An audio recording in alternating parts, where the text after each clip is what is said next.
Hey Clubhouse, so while you were away, we got some new books that we could start reading as a group. The first of which is the Grimm's Fairy Tales. Now these are classic fairy tales that you've probably heard from before, but what's really cool about these is they're all collected from these two brothers in Germany in the 1800s. And they might be a little bit different than what you're used to. So we have so many tales in here, like Snow White and Red Rose, Little Red Riding Hood, Rapunzel. So we're gonna go work through this. Let's start with Little Red Riding Hood, a tale we all know. Now, there's not a lot of pictures in the telling of this story, so if you wanted to add your own illustration, I think that would be really cool if you send us those pictures. So listen for the words. Little Red Riding Hood. It was a washing day at the farmhouse. A warm breeze was blowing and a red hood cloak fluttered on the line. You see your little cloak here. Oh, I like the cat. A little girl skipped out of the house to bring in the washing. First, she unpegged the red hood. She pulled it over her dark curls and tied it under her chin. Then she took down a matching red cape and put that one on too. The little girl loved her red hood and cape so much that she wore them all the time, except when her mother insisted that they absolutely had to be washed. And so everyone always called her Little Red Riding Hood. The girl took down the rest of the washing and went back inside. The kitchen was filled with the warm smell of baking. Little Red Riding Hood's mother was at the table packing a basket with food. She put in a freshly baked cake, some fruit, some soft creamy cheese, and a jar of honey. "Who's that for, Mother?" asked Little Red Riding Hood cheerfully. "Well, it's for your grandmother," her mother replied. "She isn't feeling very well, so this food should do her good." "Shall I take it to her?" Little Red Riding Hood suggested. "I can keep her company for a while to cheer her up." "Well, that's a lovely idea," agreed her mother. "What a thoughtful girl you are." She handed her daughter the food basket and straightened her red hood. "Now be careful and hurry straight there," she said. "And don't forget what I taught you. Never stray from the path or even talk to strangers." "I won't," promised Little Red Riding Hood. She kissed her mother goodbye and set off for her grandmother's cottage in the forest. Little Red Riding Hood swung the basket of food and hummed a little tune as she skipped along the path. It was a beautiful spring morning. The sun was shining, birds were singing, and the air was sweet with the perfume of flowers. She had been to her grandmother's house hundreds of times, but she'd never made the journey by herself before. The deeper she went into the forest, the taller the trees seemed to grow, and the darker it became. Little Red Riding Hood began to feel a little nervous, imagining all the scary creatures lurking in the shadows. Her skip broke into a jog, and then her jog broke into a run.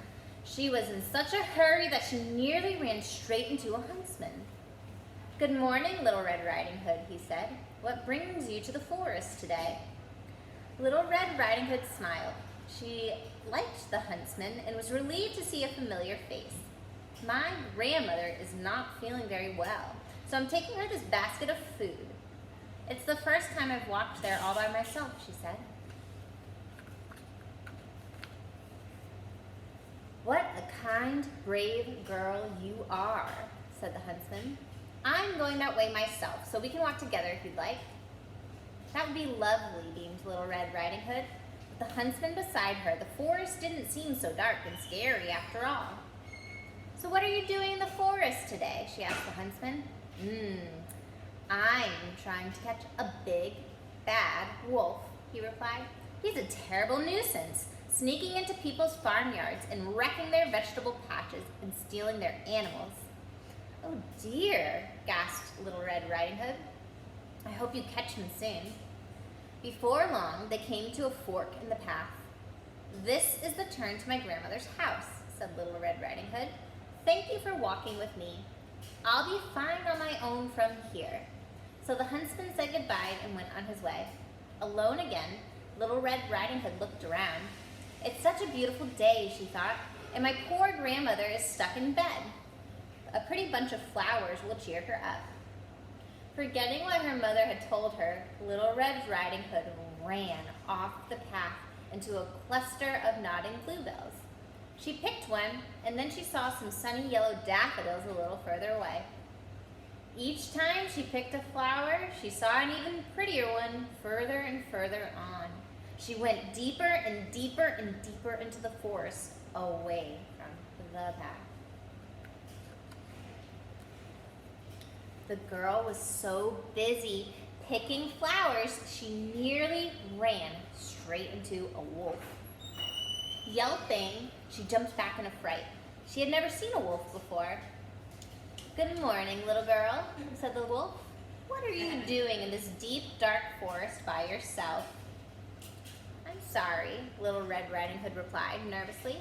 "I'm not supposed to talk to strangers, especially not to big, bad wolves." "I'm not a big, bad wolf," he lied through his teeth. "I'm a nice, friendly wolf. In fact, the huntsman is a friend of mine." The wolf seemed so charming and polite, Little Red Riding Hood didn't think there could be any harm in talking to him. So she told him, "My grandmother lives in a little cottage nearby. She's not feeling very well, so I'm going to take her this basket of food, and I'm picking a bunch of flowers for her." "Oh, what a nice girl you are," said the wolf. He licked his lips, thinking, "What a tasty meal you'll be. If I can get the old woman's cottage first, I'll be able to eat the girl and her for lunch." "Just look at those beautiful buttercups over there," said the wolf, "and those daisies a little further on.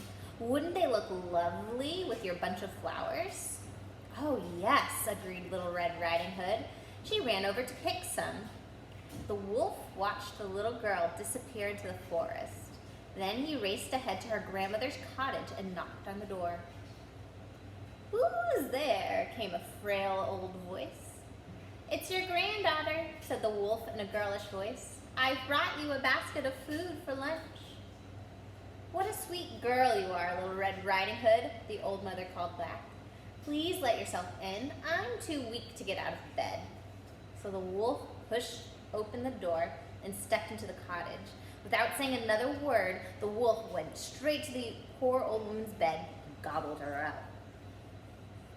The wolf belched. "Now I just have to wait for the little girl," he thought, looking around the old woman's cottage for a place to hide. He tried to crouch under the table, but it was too low. He tried to squeeze into the dresser, but it was too narrow. Then he had an idea. The big, bad wolf wrapped the old woman's shawl around his shoulders and put on her spectacles, pulled her nightcap down to his ears, and climbed into her bed, drawing the quilt right up to his nose. His mouth watered and his stomach rumbled as he laid waiting for the next course to arrive. By the time Little Red Riding Hood had gathered as many flowers as she could carry, it was almost lunchtime. She quickly retraced her steps back on the path and hurried to her grandmother's cottage. Little Red Riding Hood stopped outside the house. "That's strange," she thought. "Grandmother doesn't normally leave the door open." She knocked on the door. "Who's there?" called a muffled voice. "It's Little Red Riding Hood," she answered, stepping inside and closing the door behind her. I've brought you a basket of food and a bunch of flowers," she said. "What a lovely girl you are," came the voice from under the bed covers. "Oh dear," thought Little Red Riding Hood. "Grandmother must be really sick. She doesn't sound right at all." When she walked over to the bed, she got a terrible shock. Her grandmother did not look right either. "Oh, Grandmother, what big ears you have," said Little Red Riding Hood. "All the better to hear you with," came the muffled reply. "And what big eyes you have," she added. "All the better to see you with," said the wolf, sitting up and giving her a wide, toothy grin. "What big teeth you have," Little Red Riding Hood gasped in alarm. "All the better to eat you with," cried the wolf. And with that, he sprang out of the bed and swallowed the girl whole, hood, cloak, and all. The wolf patted his full round belly and gave a satisfied belch. Now I could do with a little nap, he yawned. So he climbed back into the bed and fell sound asleep. A little while later, the huntsman came by. I'll see if that old woman needs anything, he thought. So he knocked softly on the door, but only reply he got was a loud growling snore. I've never heard an old woman snore like that before, he thought. I better make sure she's all right. He peered through the window, and there, snoring away on the bed, was a big, bad wolf. At last I've caught him, said the huntsman, and he crept into the cottage. There was no sign of Little Red Riding Hood or her grandmother. Could the wolf have eaten them, he wondered? If he did, I might be able to save them. He took a large pair of scissors from the dresser and began to cut open the wolf's belly. Snip, snap, a flash of red velvet appeared. Snippity snip, out sprang Little Red Riding Hood. Snippity snippity snip. Out popped the grandmother, looking very confused. Thank you for rescuing us, cried Little Red Riding Hood, hugging the huntsman. It wasn't at all nice in there. While the wolf was still asleep, they came up with a cunning plan. The huntsman collected large piles of rock. Little Red Riding Hood stuffed them into the wolf's belly, and then her grandmother sewed it up. This ought to teach the troublesome wolf a lesson he won't forget, declared the huntsman. Just then, the wolf woke up. Ooh, something I ate really disagreed with me, he groaned, rubbing his belly. I must have indigestion. As the wolf rolled out of bed, the rocks rattled noisily inside them. What's wrong with me? Asked the wolf. We've sewn rocks into your belly, giggled Little Red Riding Hood. Now everyone will hear you coming. You won't be able to creep up around and steal people's animals ever again. The wolf was furious. You're even sneakier than I am, he complained, and he stomped off into the forest, muttering and spluttering while the rocks clattered inside him. With his bellies full of rocks, the big bad wolf had to change his ways. He made such a noise wherever he went that the local farmers paid him to work in their fields as a scarecrow. From that day on, Little Red Riding Hood never again forgot what her mother had taught her, not to stray from the path and never, ever talk to strangers, especially not to big, bad wolves. The end. That was a good story. It was different than the Red Riding Hood I've read before. I hope you enjoyed it.